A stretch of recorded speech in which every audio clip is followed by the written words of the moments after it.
Armando, antes de mais, muito obrigado pela disponibilidade. Bem-vindo aqui à nossa comunidade dos treinadores da Foot Magazine. Eu queria começar por perceber quem é o Armando, do ponto de vista profissional, que se apresenta um bocadinho para as pessoas que não o conhecem, que não devem ser assim tantas, pelo menos também o possam conhecer. Do ponto de vista profissional, títulos, percurso no futebol, portanto, começando por aí. Boa tarde, eu é que agradeço o convite da Foot Magazine, porque tratando-se de quem se trata, acho que é um privilégio, é uma honra poder estar aqui a conversar com vocês.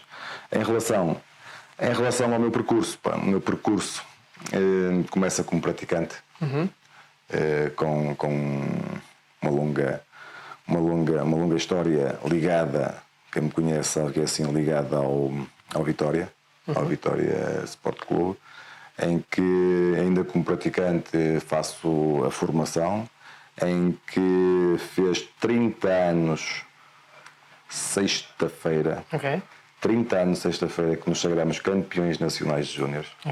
Campeões nacionais de júniores, é verdade, fez 30 anos, isto enquanto praticante, como é óbvio. Depois, em termos de carreira de treinador, também começa aí. Começa em Guimarães, no convite, começo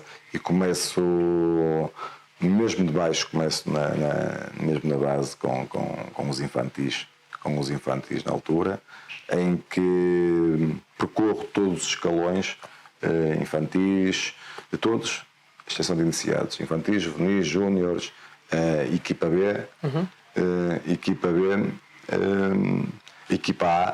equipa A, por isso este é o meu percurso.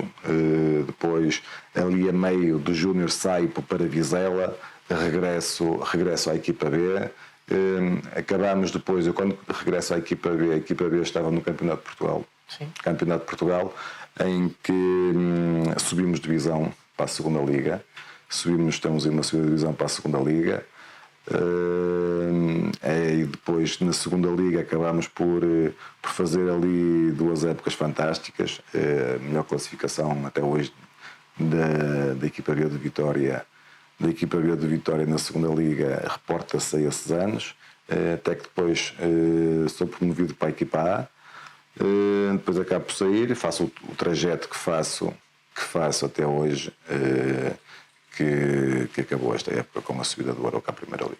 Do ponto de vista pessoal, o treinador, como sabemos, tem muito pouco tempo por vezes. Eu queria perguntar se há espaço para esse tempo pessoal e que tipo de hobbies, o que é que gosta de fazer fora do futebol? Assim, aquilo que eu mais gosto de fazer fora do futebol, de qualquer forma, de uma certa forma, continuo ligado ao desporto em si. Eu sou uma pessoa que gosto de treinar, tenho alguns desportos que os pratico com mais assiduidade do que outros. Adoro jogar pádel, por exemplo, e faço de uma forma muito regular.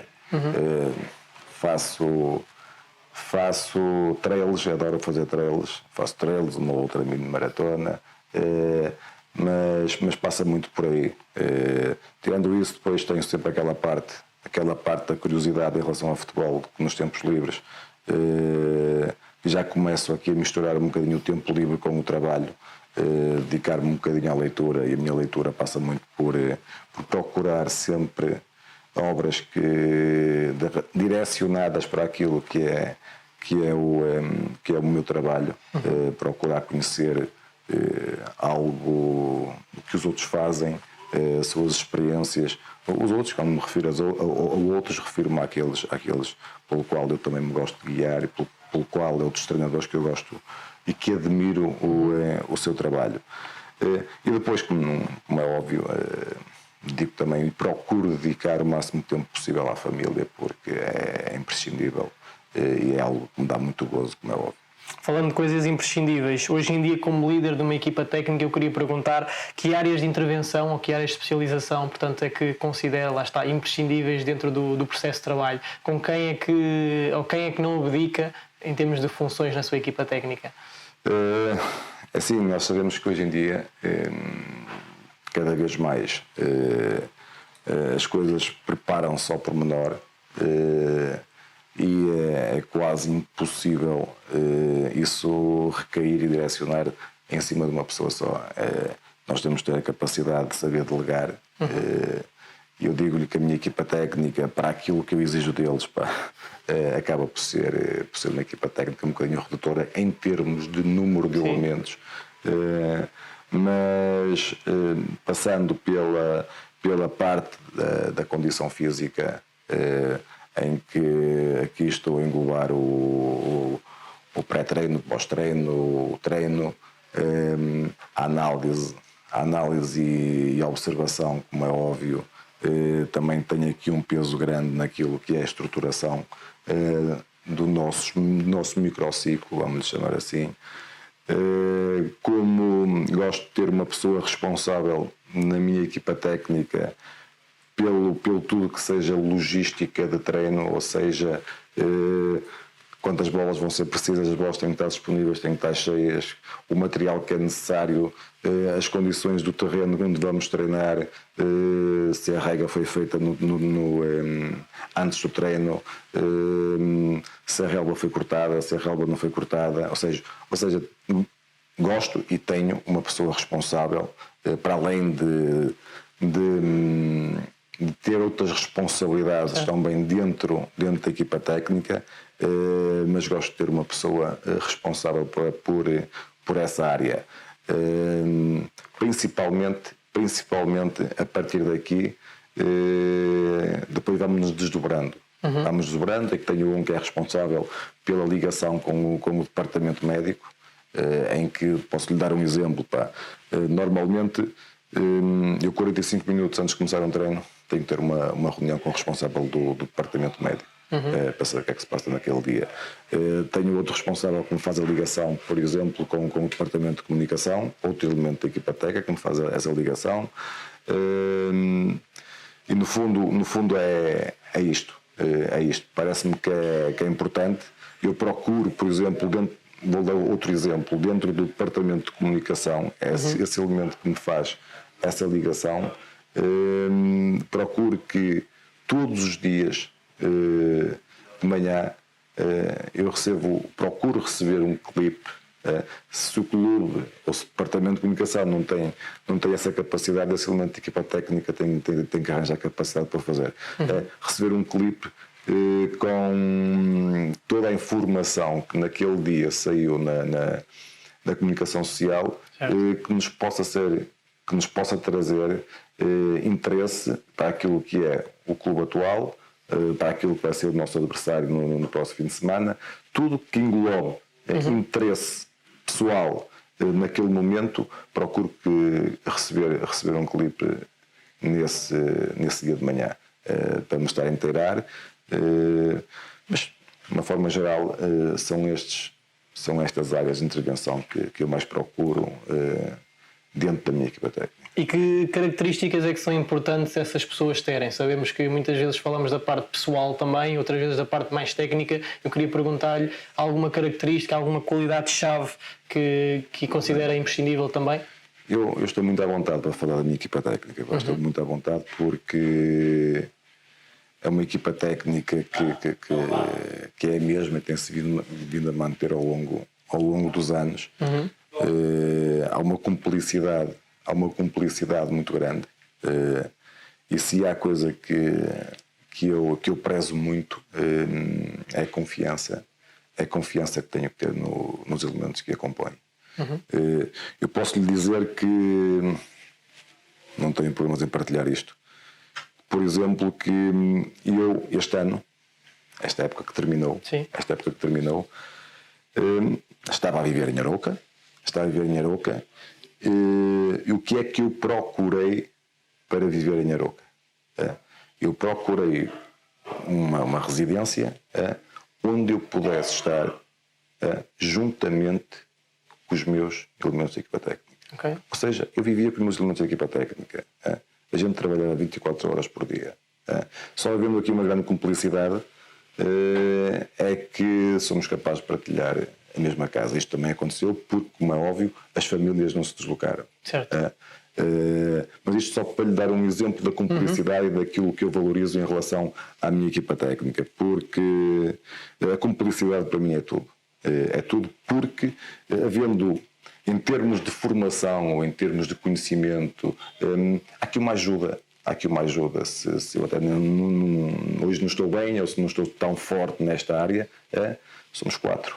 Ok, vamos trabalhar os 4, em prol do mesmo fim, e não tenho problemas em relação a isso, porque eu acho que a aprendizagem é contínua e não há que ter receio de dizer que não sabe, mas vou aprender, eu vou pesquisar, eu vou evoluir. Eu prefiro que me digam isso e que se faça isso do que tentem ocultar alguma coisa. Não tenho problemas nenhuns em pegar numa tábua rasa e vamos os dois enchendo o conhecimento e procurando, pesquisando e formando, procurar formações para ir evoluindo. Em termos de responsabilidades, portanto, esses treinadores, já percebi que do ponto de vista pessoal, muito ligados ao Mister, considera-se um treinador mais autocrático, mais democrático? Como é que gera as responsabilidades deles em treino e durante o planeamento também, por exemplo? É assim, eu tenho aqui um bocado das duas coisas, se é que pode haver aqui ligação entre as duas coisas. Eu vejo e revejo-me num treinador, até por aquilo que disse anteriormente, democrático, até porque gosto de delegar.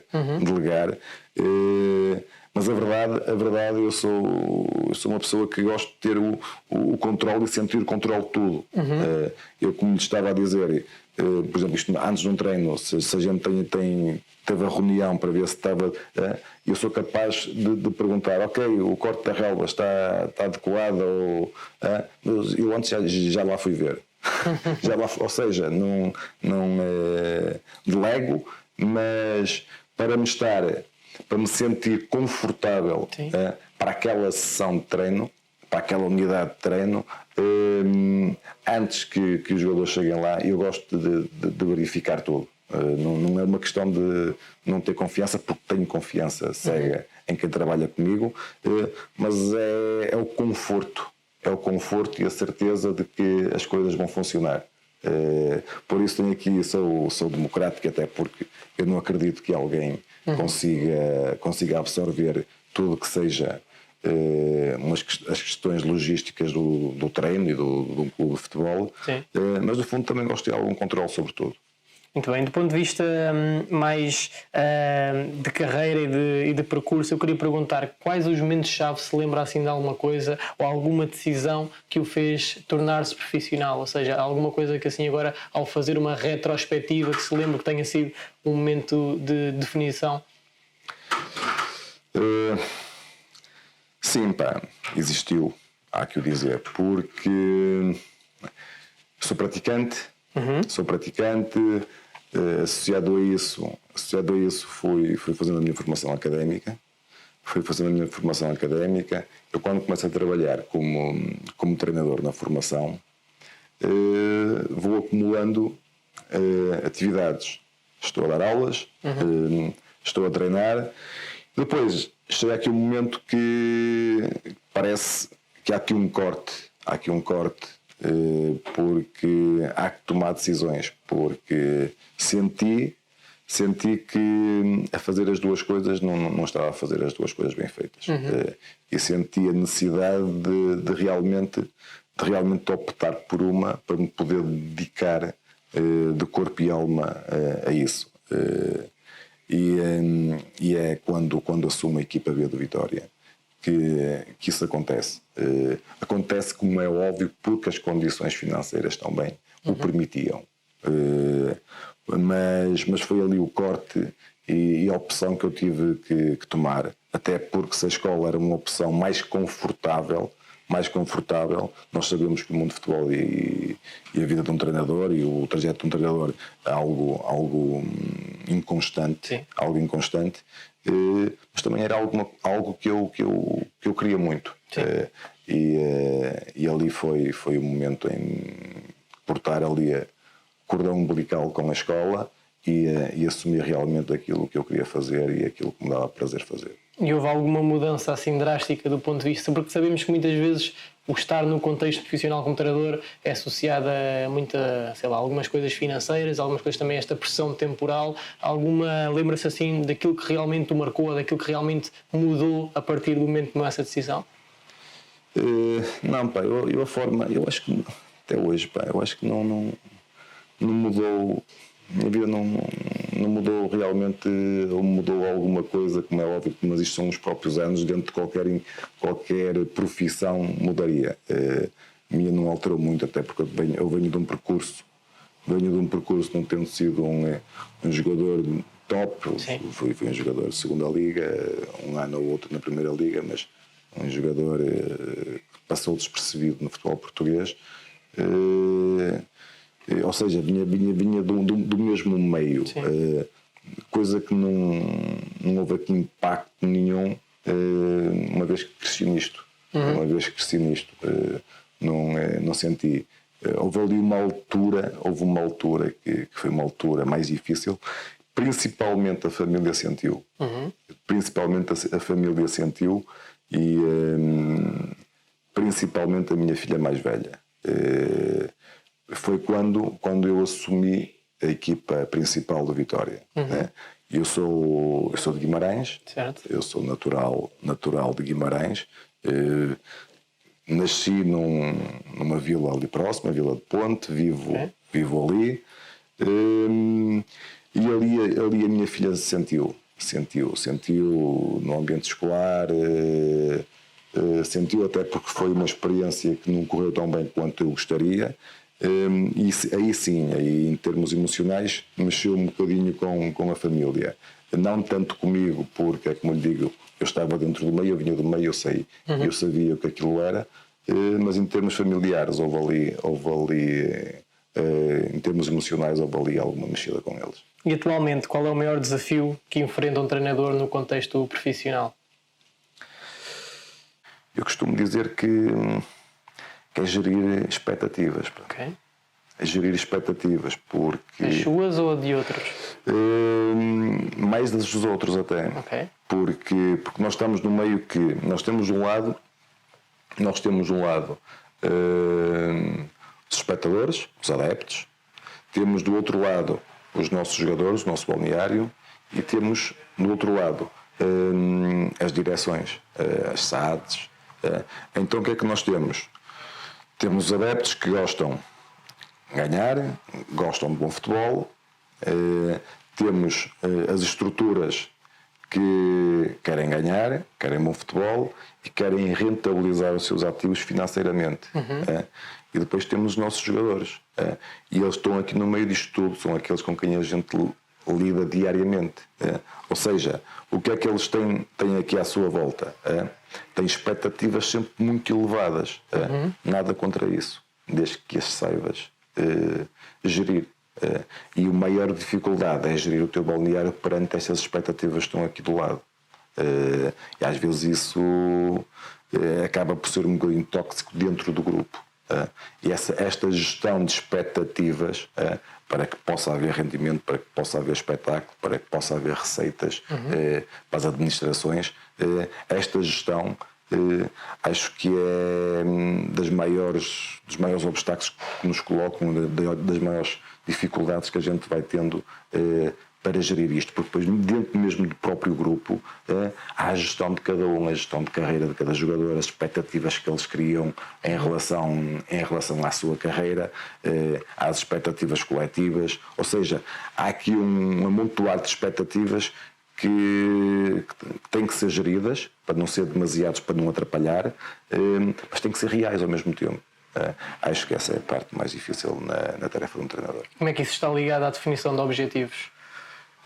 Exatamente, há aqui uma ligação muito próxima, até porque é fácil hoje em dia uma administração no início de uma época colocar objetivos aos seus jogadores ou à sua equipa técnica, objetivos elevados, mas eu não vejo as coisas dessa forma.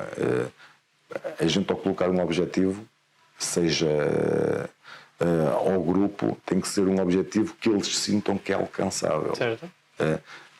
Isto foi um bocadinho que se passou este ano ali com o Arouca, porque depois de atingir esse objetivo é mais fácil reformular novos objetivos, ou então o objetivo é demasiado elevado, não conseguiste lá chegar, depois há a frustração. Há a frustração e depois como é que se faz? Eu começo sempre, prefiro começar por objetivos aliciantes, mas que sejam mais fáceis de alcançar, e depois ir reformulando os mesmos objetivos para que o jogador se sinta realizado. Por isso, esta gestão de expectativas, a colocação de objetivos devem ser colocados, têm que ser colocados, mas esta gestão parece-me fundamental para que não haja frustração logo de seguida. E uma pergunta do Porto também profissional e pessoal, queria perguntar quem foi a pessoa, ou qual foi a coisa mais marcante que já fizeram por si no futebol?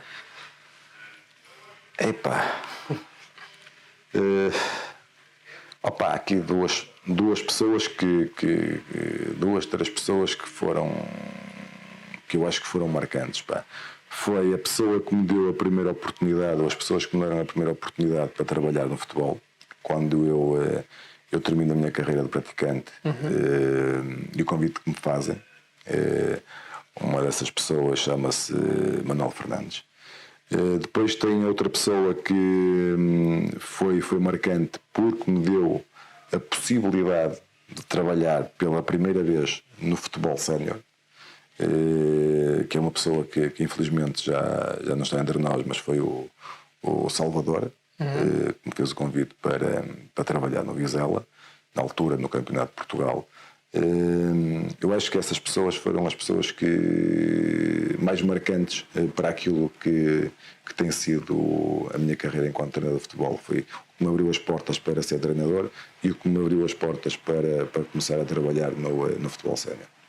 Voltando aqui um bocadinho ao jogo, eu queria perguntar, o Mister tem algum momento de jogo preferencial, ou seja, considera-se um treinador mais ofensivo, mais defensivo, gosta de se adaptar também consoante o contexto? Como é que olha para esta relação? Não, eu sou um treinador que todos os momentos de jogos são importantes. Eu procuro aqui um equilíbrio muito grande. Eu procuro aqui o equilíbrio, porque vou dar um exemplo muito prático. Para mim não faz sentido dizer que sou um treinador ofensivo se a minha equipa estiver desequilibrada defensivamente e não estiver a prever a perda. Acho que o equilíbrio é que nos vai levar ao sucesso.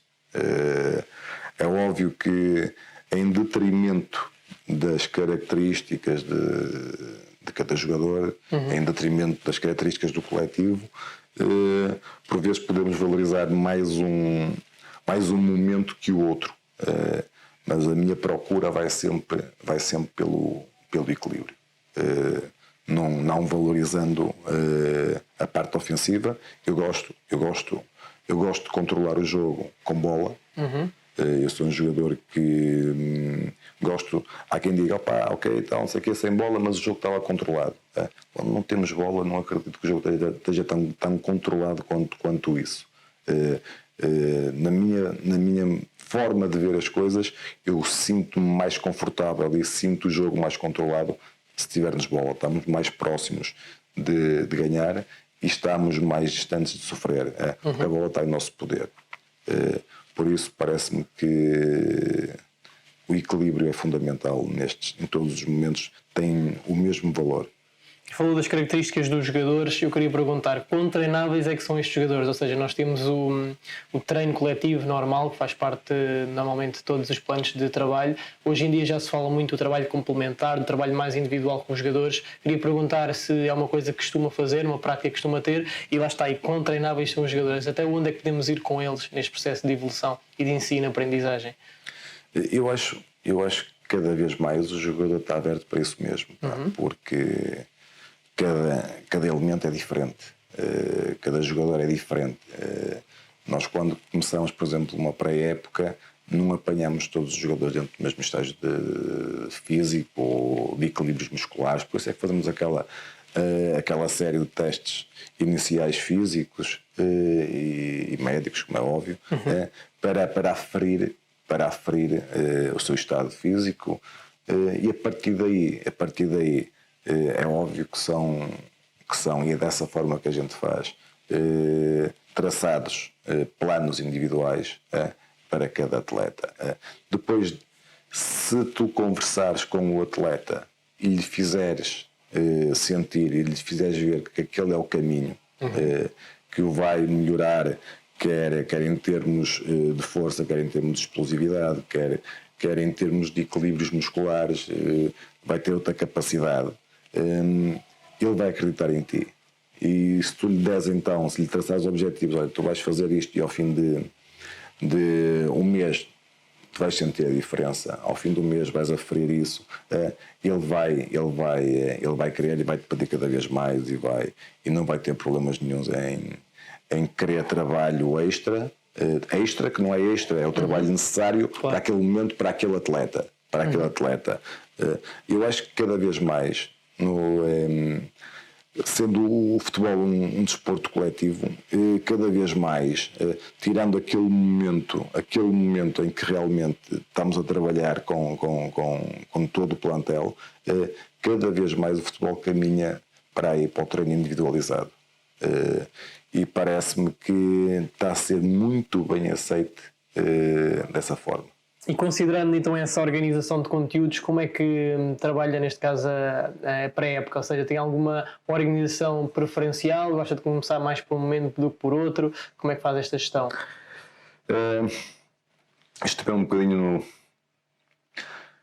na forma como e na equipa em que estamos. Repara, se na continuidade que eu vou ter este ano, em que vou ter ali o núcleo duro, grosso do plantel do ano passado, em que grande parte ou aqueles comportamentos mais gerais estão assimilados, trabalho de uma forma.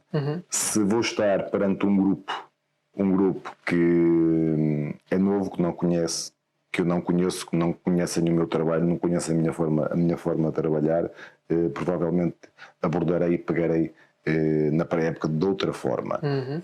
Pegando este ano no que se vai passar, no que vai acontecer, eu olho para a pré-época e vamos pegar aqui no microciclo, até porque temos ali jogos ao fim de semana. A estratégia será sempre a mesma que teria na parte competitiva. Okay. É óbvio que nas questões nos momentos de bolas paradas, dizer não, mas pegando sempre e trabalhando sempre organização defensiva, organização ofensiva, transições ofensivas e defensivas, procurando em cada microciclo ter isso tudo incutido. E normalmente é por esta ordem que o faço, ao longo desse microciclo. Depois, a partir daí, ao fim de 2 semanas, vamos aferir o que é que está assimilado, o que é que temos que se calhar recalcar mais um bocadinho, e provavelmente se no microciclo anterior dediquei duas unidades de treino àquele comportamento, se calhar foi pouco, na unidade de treino ou no microciclo seguinte vou dedicar 3 ou 4 unidades de treino a esse momento. Mas para mim não faz muito sentido, por exemplo, na primeira semana de treinos, só vou trabalhar organização defensiva. Para mim não faz muito sentido isso, porque ao trabalhar a organização defensiva tem que estar lá a organização ofensiva também. Por isso mesmo há aqui esta preocupação em pegar nos momentos e trabalhá-los todos consecutivamente, dedicando mais ou menos tempo em função daquilo que está a ser assimilado pelo grupo. Dedicando mais unidades de treino ou menos unidades de treino em função das avaliações que vamos fazer. Vamos fazendo diárias, semanais. É dessa forma que eu procuro organizar a minha pré-época. E que tipo de informação é que precisa por parte dos elementos da sua equipa técnica, das pessoas que fazem parte da estrutura? Que informação é que precisa para começar o microciclo? Especifique-me, se faz favor. Do ponto de vista informação da parte da observação e análise, informação da parte da preparação física, portanto, o que é que, quando se vai sentar para começar a organizar um microciclo, o que é que precisa nesse momento? Portanto, vamos reportar isto início da época. Certo. Início da época, tenho um elemento da equipa técnica que está o responsável pela condição física, começa logo por aquelas baterias todas de testes para aferir. A partir daí tem que me fazer um relatório o que é que precisa para cada um deles. Depois de me dizer aquilo que precisa para cada um deles, ok, temos o pré-treino. Pré-treino, toda a gente tem normalmente no ginásio, em cada um tem o seu plano de treino para fazer sempre no pré-treino. Pré-treino, isso, neste caso, condição física. Depois, treino. Cada treino tem um elemento que procuro que me filme. Para depois no final a gente reunir, não sei o quê, analisar, essa é o meu responsável. Em conjunto, a partir daí aferir-se os comportamentos que se pretendiam trabalhar com a criação daquele exercício, se realmente estavam bem presentes. Isto até para a evolução nossa. Claro. Por vezes o exercício que tu querias, parece-te o melhor exercício, que aquele exercício vai-te levar, com determinadas condicionantes, vai-te levar a trabalhar aquele comportamento, e depois tu chegas no final do treino e dizes assim, afinal não é bem isto. No fundo, a minha equipa técnica vai-me aferir isto tudo e vai-me ajudar a aferir isto tudo e começar, a partir daí, a limar aquilo que realmente estamos a precisar.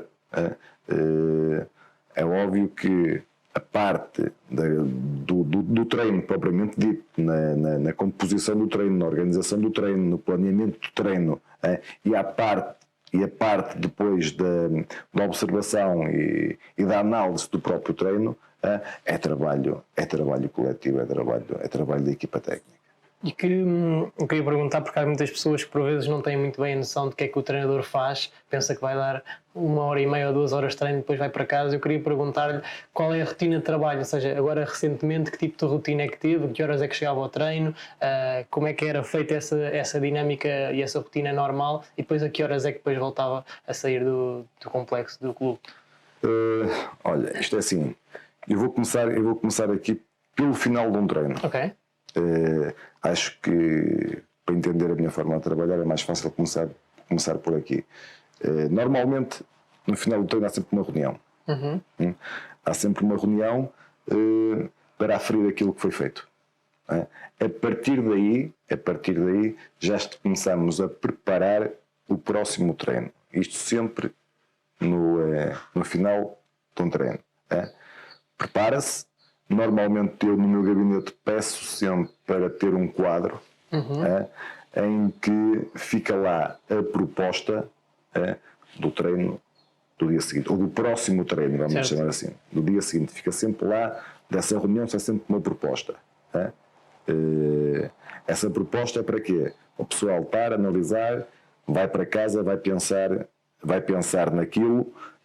Quando regressamos no dia seguinte, normalmente chegamos duas horas antes do início do treino, exatamente para voltar a debater a proposta que foi deixada no dia anterior ou no treino anterior. Dentro dessa proposta há sempre ali alguma coisa a mudar, a melhorar, dentro daquilo que cada um dos elementos da equipa técnica pensaram e foram para casa estudar aquilo e procurar arranjar variantes para melhorar determinados comportamentos que a gente pretende trabalhar com aquele exercício. Ok, quando estamos todos de acordo, ok, hoje nos comportamentos que queremos trabalhar na organização ofensiva, chegamos a um acordo, acho que este exercício se adequa àquilo que pretendemos. Fechado. Reunião a seguir com o departamento médico, o restante da equipa técnica montar espaços para o treino. 30 minutos antes do início do treino, todos os jogadores têm que estar disponíveis no ginásio. Um elemento de equipa técnica pré-treino, quer seja para fazer trabalho proprioceptivo, trabalho de equilíbrios musculares, trabalho um aquecimento ligeiro para o trabalho que vai fazer, ou seja, tudo que engloba um pré-treino. O elemento de equipa técnica responsável por isso fazer isso, outro elemento de equipa técnica montar câmara para o treino, outro elemento de equipa técnica. Nós trabalhamos sempre em que nossos jogadores todos os dias têm que nos responder um questionário muito básico, logo de manhã cedo. Sim. Mal se levantam, têm que nos responder a um questionário. Esse questionário para a gente sentir o sono, cansados, o humor, etc. Algo que nos ajuda a compreender o estado de espírito. E se tem alguma dor muscular ou não, se tem algum problema físico ou não, para que quando ele chegue ao treino a gente possa intervir logo. Intervir logo. Até se está de mau humor. Ok, vamos compreender porquê. Para quê? Para que tudo possa correr do melhor possível dentro do treino. No fundo, é esta logística que nos leva, pronto, a 2 horas antes do treino estar presente. E depois o ciclo volta-se a repetir dentro disto. Agora, é óbvio que quando abandonamos as instalações do clube, e ao bocado disse que por exemplo, eu vivia e fiz questão de viver com os elementos da minha equipa técnica, porque o ir para casa não é sinónimo de ir descansar. Também é importante a gente descansar as horas necessárias até para estar de uma forma mais lúcida, mas não é sinónimo de desligar, não é? Exatamente, mas ao preparar o próximo treino já para deixar sugestões, ao rever tudo aquilo que foi filmado no treino anterior, porque eu gosto de rever aquilo 2, 3 vezes para ter a certeza que aquele exercício resultou, para trabalhar aqueles comportamentos que eram propostos para aquele treino. Depois há aqui outra coisa que também que me ocupa muito tempo, que é o seguinte, eu posso partilhar. Antes do treino, ao pré-treino, toda a gente, ninguém vai para o campo antes de passar no auditório. Okay. Todos os dias meus jogadores vão ao auditório. Mas vão lá 5 minutos, 10 minutos no máximo. Isto porquê? Porque o treino é passado, o exercício de treino é passado no auditório. E ali debate-se, é explicado a toda a gente ali no auditório o propósito daquele treino, os conteúdos, os objetivos, de que forma é que vai desenrolar e a dinâmica do treino. Se houver dúvidas, é ali que elas se levantam. É ali que elas se levantam. Toda a gente sai do auditório para o campo de treinos sem dúvida nenhuma em relação e com a noção exata daquilo que se vai fazer. Até para a intensidade e a fluidez do treino ser outra. Não há necessidade de estar ali na mudança de um exercício para o outro, perder ali 5 minutos ou 10 minutos a explicar a organização do treino, etc. Não. Os espaços estão montados, eles sabem quando saem dali, vão entrar ali, sabem aquilo que vão fazer e o propósito para o que o vão fazer. Essa é outra das coisas que ao bocado não disse, que quando chegamos a essa reunião sempre, todos os dias, a essa reunião para lhes apresentar a proposta de treino antes de entrarem, e para haver ali um curto debate, até porque se eles tiverem dúvidas,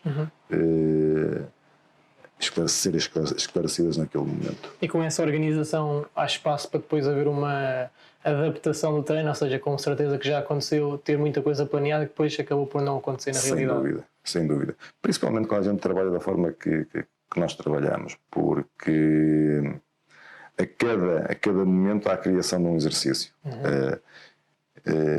E é óbvio que por vezes aquele exercício parece-nos o mais espetacular, que vai funcionar na perfeição, e quando chegamos realmente à parte de o executar, não corre bem, e há que ter a capacidade de dentro do exercício, criar logo ali 2, 3 variantes, 2 ou 3 constrangimentos, para levar a que aquilo funcione. Mas isso é o papel do treinador, é o papel do educador, é o papel do professor, é o papel ter, e acho que todos os treinadores têm que ter também um bocadinho disso, essa capacidade de olhar e não está a funcionar, e ter a capacidade de criar dentro do exercício variantes ou condicionantes que os leve para aquilo que a gente pretende. Isso acontece muitas vezes, pá, não há como. Não há como fugir, não é? Hoje em dia o mercado é bastante volátil, isto é cada vez mais óbvio. A minha pergunta é: como é que deve um treinador adaptar-se a esta volatilidade e que tipo de sugestões? Nós temos visto agora no Brasil uma lei recente que proíbe os clubes ter mais do que 2 treinadores, isto em Espanha já acontece há algum tempo. Qual é a sua opinião sobre isto e como é que nós, enquanto treinadores, nos podemos adaptar? Pois pá, isto do adaptar, a gente nunca está preparado para uma coisa dessas, não é? Porque eu acredito que nem tudo na vida todos os treinadores deveriam ter um tempo para mostrar o seu trabalho, porque ninguém pense que façam um desporto tão complexo, porque é complexo. Não é um desporto difícil, mas é complexo. É complexo em que temos que juntar 20 e tal homens a pensarem da mesma forma, com funções diferentes dentro do campo, mas todos a pensar da mesma forma. E eu acredito que a equipa funciona melhor quando o meu central sabe exatamente quais as funções do meu avançado. Ou seja, até pode não ter características para desempenhar aquelas funções, mas ele sabe perfeitamente quais são as movimentações que ele tem que fazer, ou o que deveria fazer, quais são as funções que ele tem dentro do campo, quer no momento defensivo, ofensivo, na transição. Ou seja, e colocar 20 e tal homens a pensar todos da mesma forma, a conhecer o colega da mesma forma, a saber as tarefas do colega. Ninguém pensa que isto se faz em 8 dias, 15 dias, 30 dias. Não há como. Não há como. Por isso eu acho que todos os treinadores deveriam ter aqui um tempo limite, pelo menos, para mostrar a evolução de um trabalho. Por isso, agora, preparados, temos que ter essa capacidade. Nunca estando preparados para isso, porque achamos sempre que se o espaço é curto, que deveríamos ter mais tempo, mas por outro lado, acho que temos que estar preparados, porque o mercado tem-nos demonstrado que é assim mesmo. E se a gente vai estar a chorar uma saída prematura de um clube de muito tempo, vai ser impossível preparar-se para o projeto que possa vir a aparecer. Por isso há que ter essa capacidade, há que ter essa força mental, porque o mercado tem sido isto. Agora, estratégias, parece-me bem que elas existam, porque para além de proteger o treinador, o exemplo que deste em Espanha, que no Brasil estão a pensar nisso, ou já o implementaram.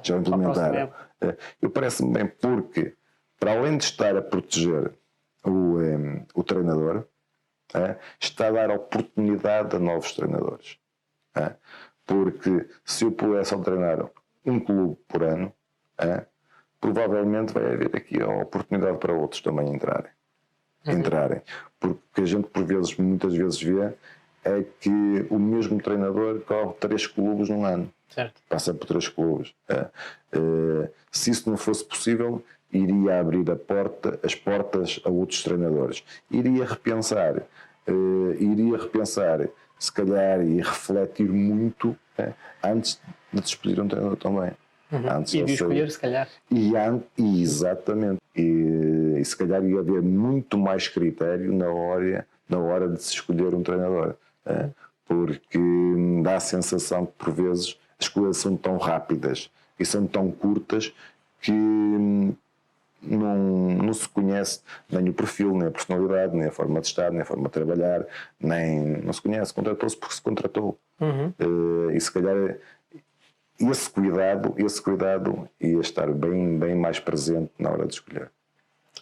Quanto ao seu posicionamento nos mídias, eu queria perguntar, considera importante, considera que há cuidados a ter? Como é que o Armando Evangelista, do ponto de vista de profissional como treinador, como é que se gosta de posicionar nos mídias e redes sociais, neste caso? Eu não sou exemplo para isto, pá. Não sou mesmo exemplo, porque vou dizer que não tenho redes sociais. Não tenho redes sociais. Mas porque não quer, porque não gosta, porque não sabe? Porque não tem tempo? Eu tenho a noção, a perfeita noção de que as redes sociais, os meios de comunicação, os mídias no geral, cada vez são mais importantes e influenciam as nossas carreiras e aquilo quem somos e aquilo que podemos vir a ser. Tenho essa perfeita noção.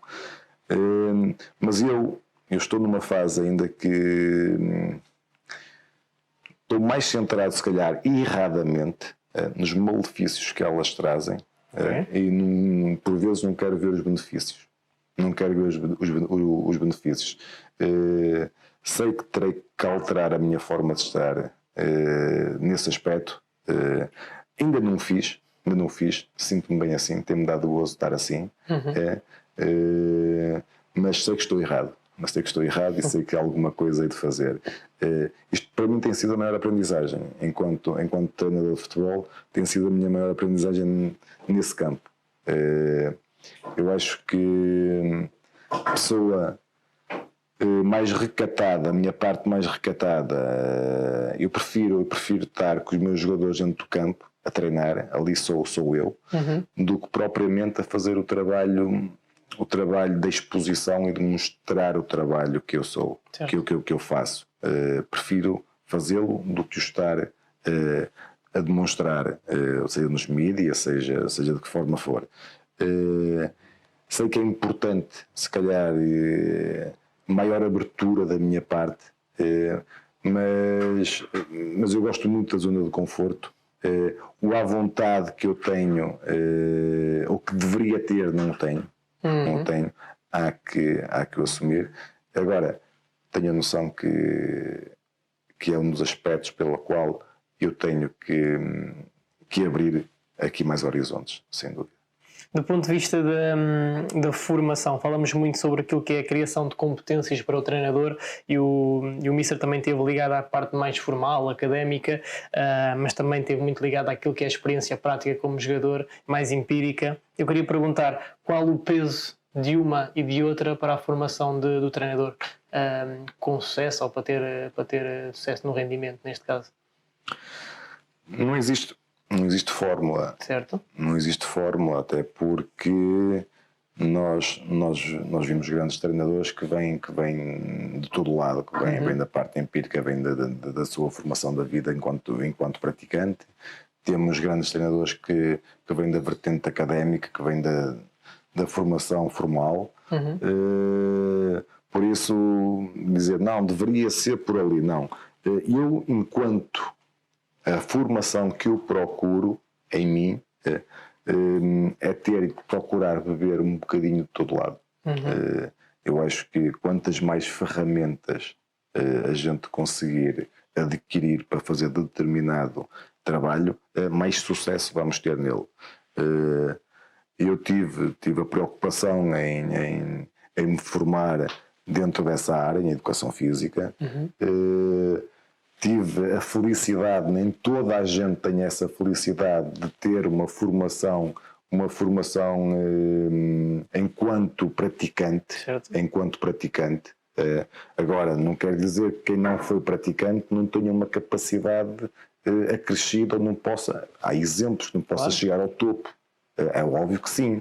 Se calhar vai ter que partir mais um bocadinho de pedra, vai ter mais alguma dificuldade, porque parece-me importante o estar deste lado do treinador e ter a perfeita noção de que forma pensa o teu balneário, de que forma pensa. Mas isso também se aprende, isso também se vai ganhando ao longo dos anos com a experiência. Agora, parece-me também muito importante, e da forma que as coisas hoje em dia evoluem, eu costumo dizer que a gente hoje em dia, se tiver um ano sem formação, estamos desatualizados. Mas isto em qualquer área, não é só no futebol. Em qualquer área. E parece-me que também é uma ferramenta importantíssima a formação académica. Até mesmo nos cursos de treinadores há quem queira desvalorizar. Mas parece-me uma ferramenta importante e que nos ajuda muito no nosso dia-a-dia. Porque isto aqui quer-se desvalorizar as coisas quando nos dá um jeito de desvalorizá-las. Mas quer seja formação académica, a formação da vida enquanto praticante, esta formação que nos é obrigado a ter, federativa, vamos assim chamar, importantíssima, a própria formação contínua que nos obriga a tal formação federativa a ter, é importante para nos atualizar. É fundamental, porque eu acredito que todo treinador que está num determinado patamar tem que ter esta curiosidade de se ir informando, vai estudar, vai querer estar sempre atualizado. Mas esta exigência também nos ajuda a aguçar esse apetite, porque às vezes até gostava de fazer aquela formação, mas não tenho tempo. Não, vou ter que o arranjar, até porque tenho que o fazer. Eu acho que quantas mais ferramentas, quantos mais locais onde a gente possa ver, eu acho que é o conjunto que vai fazer a força e que nos vai dar, ou nos vai fazer ser mais capazes para desempenhar a nossa tarefa.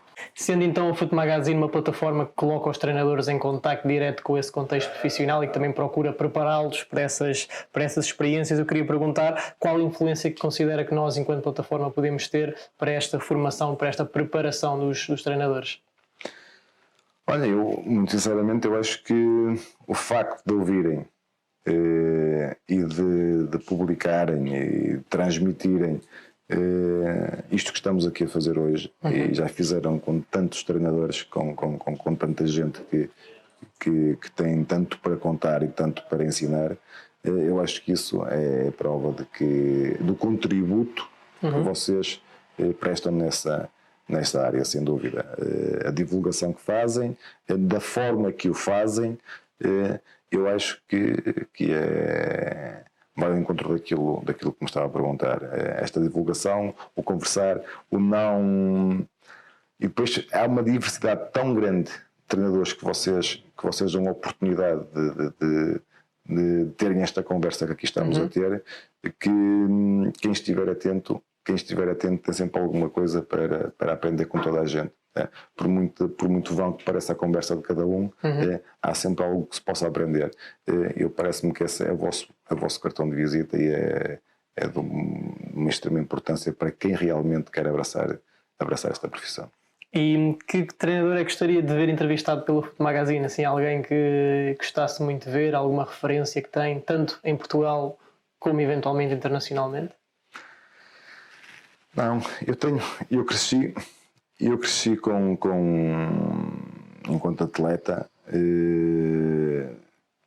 com um respeito muito grande por uma pessoa, enquanto treinador, que foi o professor Manuel Machado, que foi o meu treinador na minha formação. Porque eu tinha-lhe dito que tinham sido campeões nacionais júniores com o professor Manuel Machado como treinador. Eu acho uma pessoa muito inteligente, uma pessoa com uma visão das coisas muito clara. Acho que toda a gente tem muito a aprender com a forma que ele olha para, não só para o futebol, mas para a vida.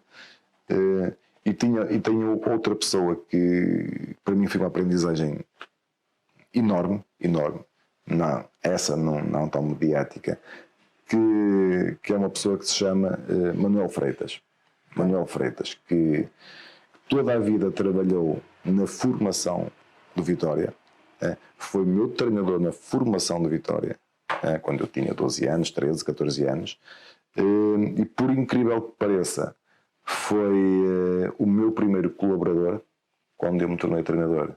Ou seja, e a forma com que ele me recebeu, e não se importou de estar a colaborar comigo quando tinha sido o meu treinador na formação, foi daquelas pessoas que me marcou profundamente, porque eu até me sentia um bocado constrangido nos meus inícios, porque o Manuel Freitas tinha sido o meu treinador e agora estava a colaborar.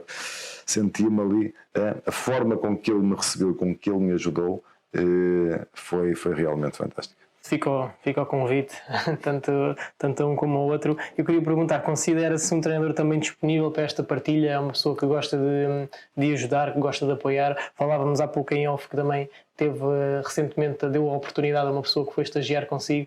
Como é que se vê nesta posição? Nós sabemos que, e eu também tinha dito em off, que por vezes nas formações e nos cursos que fazemos, por vezes o mais rico, não desvalorizando as formações, claro, atenção, mas o que de mais significativo tiramos daí, por vezes são ali os intervalos em que temos a oportunidade de falar com treinadores que não conhecemos, partilhar ideias, partilhar conceitos, partilhar experiências, e às vezes isso enriquece-nos de tal forma que nos marca na vida.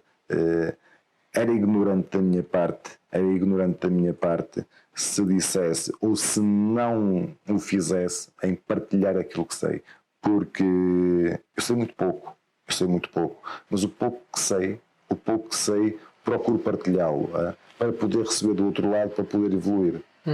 Porque eu acho que é só assim. E quando um treinador, ou quando um jornalista, ou quando seja o que for, tem medo de partilhar o que sabe, com medo de ser criticado, a sua evolução está castrada. Por isso, a partilha parece-me fundamental para que a gente possa evoluir. Por isso, sempre aberto à partilha, dentro daquilo que eu sei e que acho que possa ajudar, sempre aberto a isso. Durante a carreira, acredito que tanto como jogador como agora como treinador tenham existido muitas histórias engraçadas, algumas delas até caricatas. Eu queria perguntar alguma assim que se lembre e que possa contar, porque o futebol também é isto, não é? Também é esta vivência das coisas e, portanto, alguma história caricata ou engraçada? Alguma, quando falaste nisso, isto ainda como... é um colega, que foi meu colega e depois foi meu jogador, que estava ali no final de carreira, que é a pessoa mais divertida que eu conheço, é fantástico. Então tinha sempre partidas para colocar aos colegas, e aquela que mais me marcou, que para mim ficou-me na memória, foi no final de um treino, lá numas brincadeiras e tal, dizer que saíram ali picados no bom sentido, dois elementos. Esse colega o que é que faz?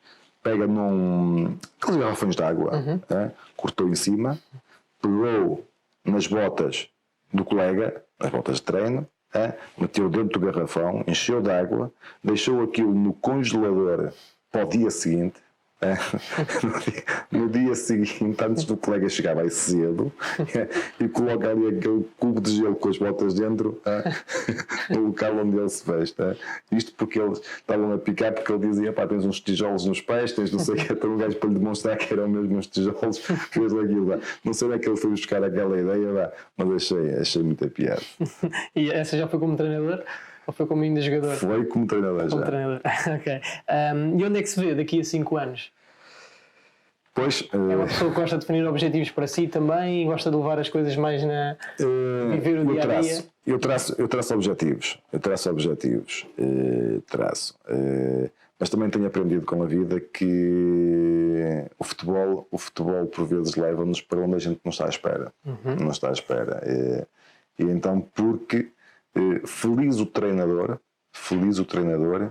que tenha capacidade, ou tenha oportunidade, ou tenha um mérito de poder escolher. Hoje em dia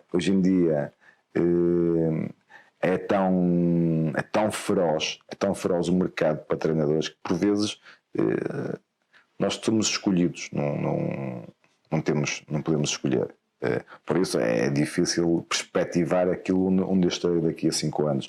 Mas há uma coisa que dentro dos meus objetivos e tenho nos próximos anos continuar a evoluir dentro do futebol português, mas gostaria no futuro poder abrir aqui as portas e poder experienciar outros campeonatos, porque eu acho que também é um momento de aprendizagem e acho que é algo que me vai fazer falta enquanto treinador para poder continuar a evoluir, a conhecer outras realidades. Alguma em específico?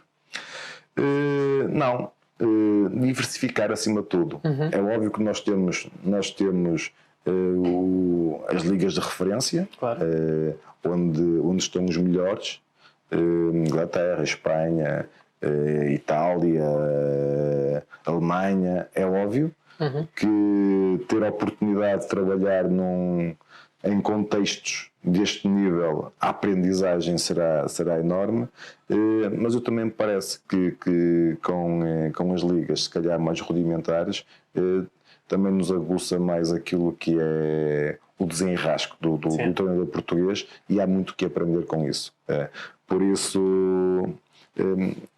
o máximo possível diversificar para poder aprender. E última mensagem que poderia deixar aos treinadores e aos aspirantes que nos cheguem e que também vão ver esta entrevista e que gostariam de um dia chegar onde o Mister já chegou?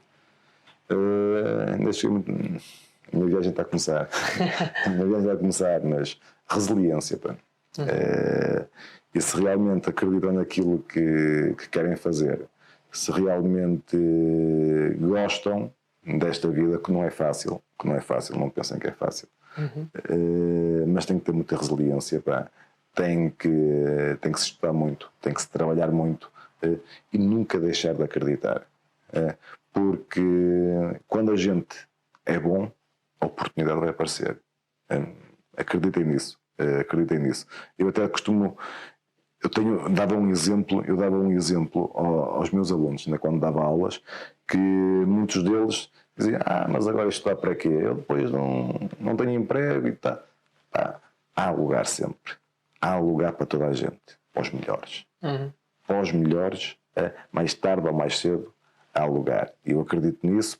Agora, não vai chegar quando a gente quer, mas a oportunidade, com muito trabalho, resiliência, com acreditar, ele chega. Essa oportunidade acaba por chegar. Mister, muito obrigado e esperamos vê-lo com sucesso nesta próxima época e daqui para a frente. Eu é que agradeço a oportunidade e felicidades.